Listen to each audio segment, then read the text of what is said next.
This is a great little number line task called Peg It Down. And so the skills we're working on in this one are all about ordering our two-digit numbers and building our number sense of two-digit numbers and where they all sit on the number line. So for this, you just need a measuring tape like the one I've got here and 2 pegs. If you don't have pegs, paper clips can work really well as well. So I'm sure every teacher's got plenty of paper clips lying around. So how this game works is you play it in partners. So one partner will sit with the tape measure and the 2 pegs that start between 0 and 100 for now, and the other person will pick a number without telling me. They'll pick a number somewhere between 0 and 100.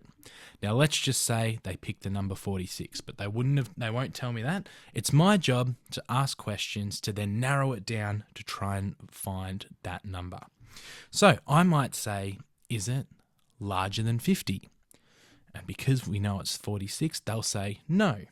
And so then I have to adjust the pegs to shrink my range. And so I'm going to bring this peg all the way down and put it on 51 because I know the number is not bigger than 50.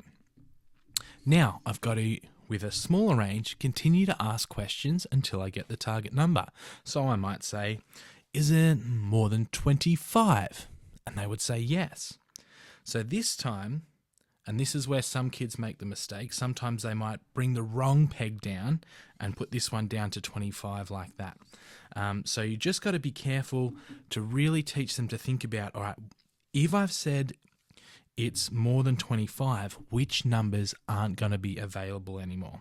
And I know it can't be any of these lower ones, so I'm going to this time get the bottom peg and bring it up to 25 because it's not lower than 25.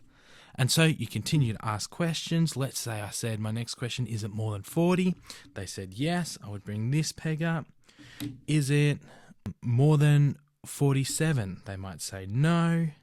I might say, is it more than 43?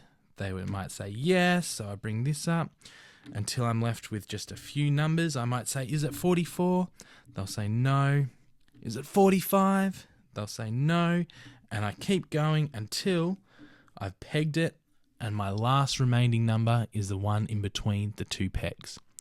So that's called Peg It Down. Really good practice using number lines and building our number sense of where all the 2-digit numbers sit between 0 and 100.